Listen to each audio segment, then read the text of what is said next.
Good morning, everyone. This is Jeffe Kennedy, author of fantasy, romance, and romantic fantasy. I'm here with my first cup of coffee. Do you like how I started out with the wind chimes? Who says I don't have theme music? Then the trick will be to record some so I can start it even in the wintertime when I'm inside. Today is, are you ready? Say it with me. It's Friday! Yay! It is Friday, June 25th. Last Friday in June. Halfway through 2021 is what we're approaching, people. Amazing. It's a lovely, cool morning here in Santa Fe. We had a nice storm come in yesterday afternoon. Not much rain, a little rain. Cooled things down. And I'm fancy this morning. For those of you on video, you can see I'm wearing a matching earring and jewelry and necklace set, which is not something I do often, although I do wear this set. And this is jewelry that was in my mother's collection that she passed along to me. Always having to clarify that my mother is still with us, just cleaning out her jewelry collection. This is a set of jewelry that my previous stepfather gave her. My mother has been twice widowed, married thrice, and my stepfather, my first stepfather, second father, it gets confusing. Um, he gave her this, and interestingly enough, from Santa Fe. Sometimes people ask me how I ended up in Santa Fe, uh, having grown up in Denver, and we would come down to Santa Fe all the time. And my mom loved coming down to the art galleries and the restaurants, and so this particular set of jewelry is apparently quite good. It's very much quintessential Santa Fe jewelry. Um, you almost have to see it on video, but I'll do my best to describe it. It's different shape types of turquoise and similar stones. There is an oval at the top of turquoise that's kind of like it's there's a pattern in it. There's a lot of brown in it too. There's like a crackle pattern almost. And then there is a purplish stone that is heart shaped, and beneath that the three flower pattern, the sort of the trefoil, with two teardropped deep blue shapes, probably lapis, and then an oval beneath that. So they are a really pretty set of jewelry, and there's even a maker's mark on the back. It says JR USA Silversmith. So put that up there so you guys can see. You don't always have jewelry with the maker's mark, the artist's mark on it, and so it's real silver. I'm going to take it off because I feel like it's a little much to be wearing this kind of jewelry while sitting at my great barber drinking coffee. But I will show you the necklace. The necklace is made on the same pattern, of course, matching. And I'll hold it up for you to see. It's actually not exactly the same. There are no heart shapes, but a collection of the same colors of stones. One of the things that's neat about this necklace is that these are handmade silver links. They are not machine made. So that's part of the silversmithery of it all. I did clean them up a bit this morning, but I think I could do some more work on this. It's kind of hard with stones like these that are not the gemstones. You're not supposed to soak them in jewelry cleaner because it's hard on these. I don't know what you call it. Like ones like turquoise and pearls. I want to say organic, and that's probably not correct, but you get my meaning. But you could see in the necklace, maybe not, but that like in the interstices, it's pretty tarnished in there. So I might have to try to get in there with a little brush. I was able to. The earrings have bigger openings, so I was able to get in there and clean those up. So they're much more shined up this morning.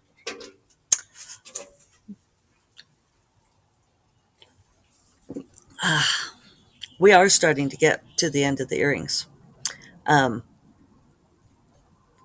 there's a few. I might have to see if I can set aside some time to do some jewelry repair this weekend because there's a few I haven't showed you because I need to fix them. I've kind of got a big bag of jewelry I need to repair. I just need to get out the magnifying mirror and the tools and do that. So, post book finishing would be a good weekend to do that. And let's all cross our fingers that it will be post book finishing. Making sure I don't crush my flowers here. Um, yeah, so book is not done. Right, familiar. Though it's close. I know I keep saying that. How long have I been saying it's close? Um, I've I've passed 94,000 words. I got a little more than 3,000 yesterday. I'm pretty sure I'm on the final scene. I don't think I'll need anything more after this. Um, People who are reading along the pages as I finish them say it's good. So cross my fingers. I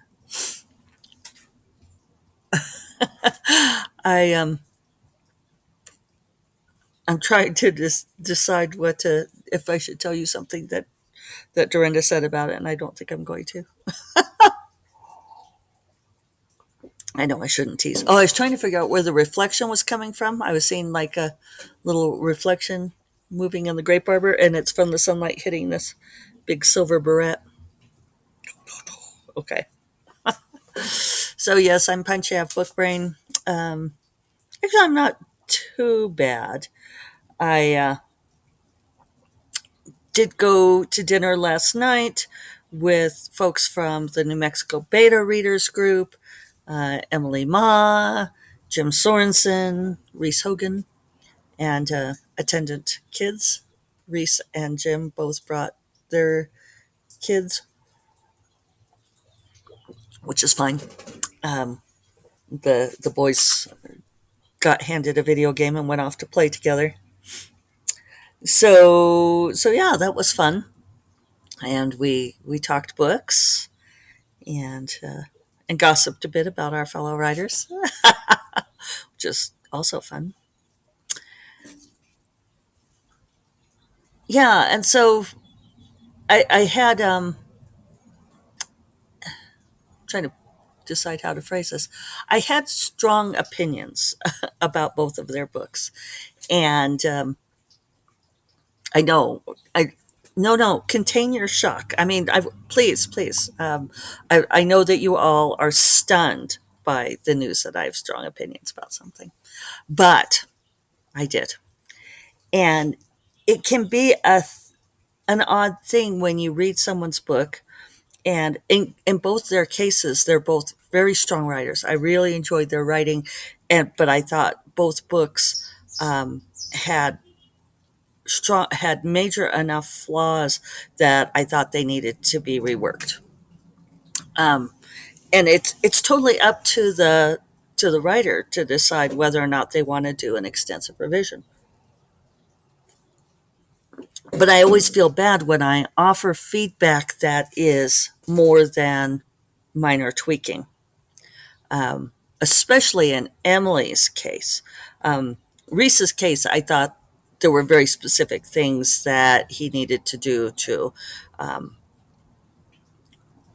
I don't. It was not a complete overhaul. I thought that there were specific things he could do. Um, in Emily's case, I thought that her whole structure wasn't working. I thought that the format that she had chosen was ambitious, um, and it ended up not working. And I'm not sure, it was one of those things where I kept reading it, and you do this when you beta read for someone or crit read. There can be a fine line. Sometimes people ask, what is the difference between like an alpha read or a beta read? And it's funny because I've only heard people start using the terms like alpha read and beta read in recent years. Um, Beta read came first, and then I think people like did a sort of a logical extension from beta read to take it to alpha read, because beta read, I know I've ranted about this before, but I'm sure beta read must come from the concept of beta testing. Um, and I know I looked up, like the software design stuff and like the difference between alpha testing and beta testing.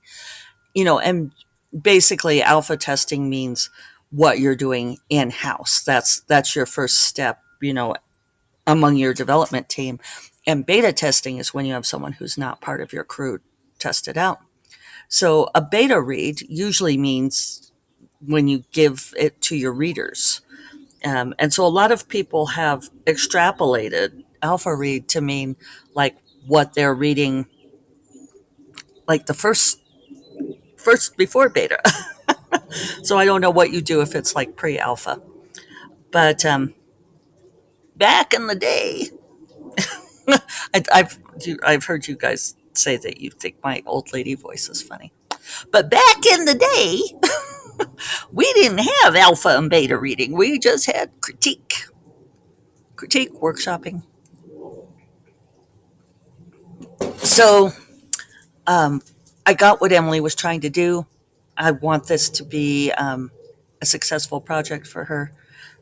I had a suggestion that was a massive, massive suggestion, and she took it very well. I mean, she's professional, but I still felt kind of bad. And she told me not to apologize, and I was still like, oh no, this is an apology, because it's like, no, I think you should tear your book up. And I my suggestion was actually to make it into two books, and she said maybe what she should do is just scrap what would be book one and go straight to book two.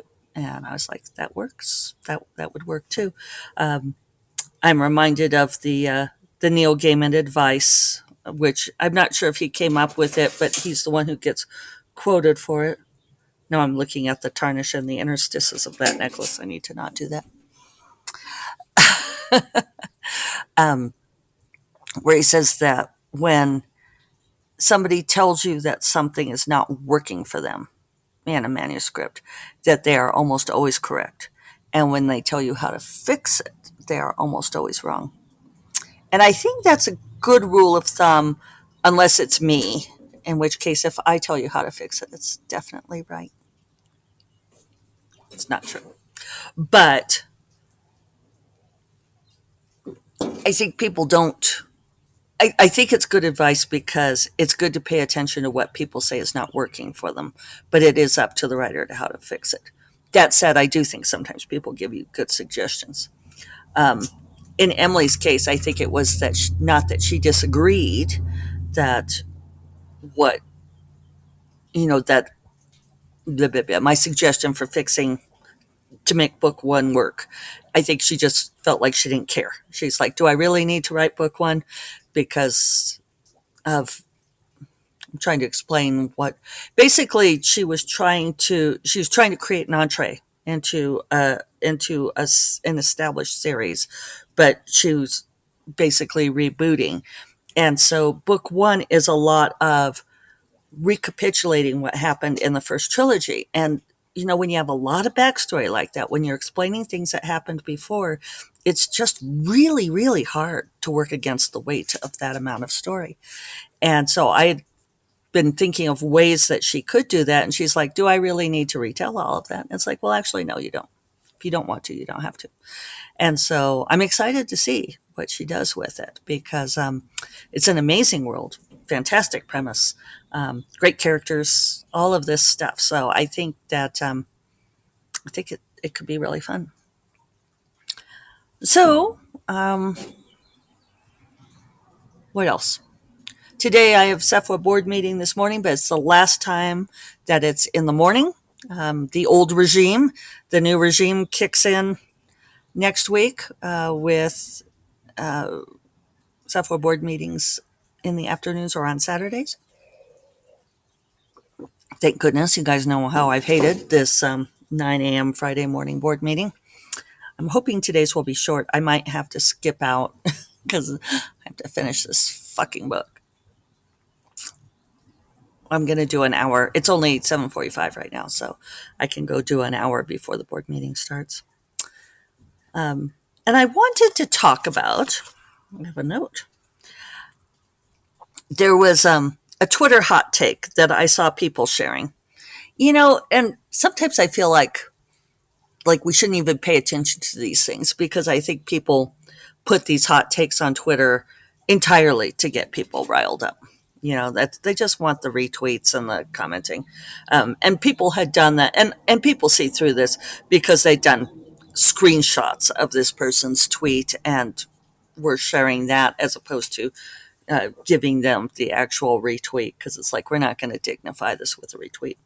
But it's worth discussing because this person had said, if you have someone clean your house for you, then I assume that you are straight up. I don't even remember how they phrased it. Basically a piece of shit, imperialist, capitalist, uh, enemy of the people was the import of it.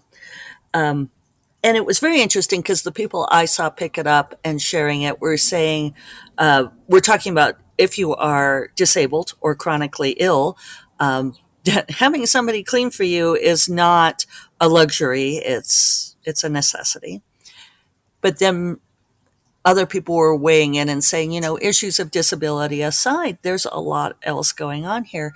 And I think you all, if you've been listening for a long time, you heard me kind of waffling over whether to hire someone to clean my house. And now I do. I have a gal who, and she often brings her sister, and they come every other week.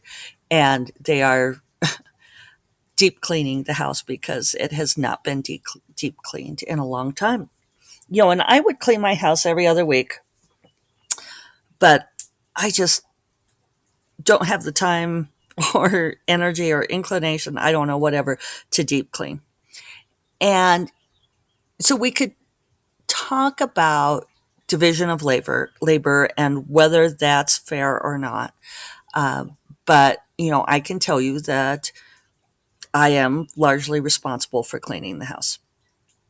That it falls to me, and David has helped me occasionally over the years. But and we could talk about learned helplessness too and that sort of thing. But it doesn't bother him in the same way that bothers me. And I've always been very much a champion of the person who cares about the thing is the person who does the thing. Like I don't care about car maintenance. And I mean, he'll get incredibly aggravated with me because he'll be like, you can't just drive around with that light on. I'm like, look at me. Here I am driving around with that light on. Um, I, I so don't care about car maintenance. And I think he's the same way about cleaning the house. He simply doesn't see things. And the thing is that even though things are changing, I'm going to argue that it is still women who are largely responsible for household chores, especially things like scrubbing floors and baseboards and all of that kind of thing. Like even if your husband vacuums sometimes or does the dishes, you know, even even couples I know where the male partner, and this would be het couples, puts in a great deal of effort, it's still largely the responsibility of the woman. Maybe that will change eventually. But if you are a woman who also works, then having someone clean your house is not being an imperialist, or it's not like we're going out and having lunch instead.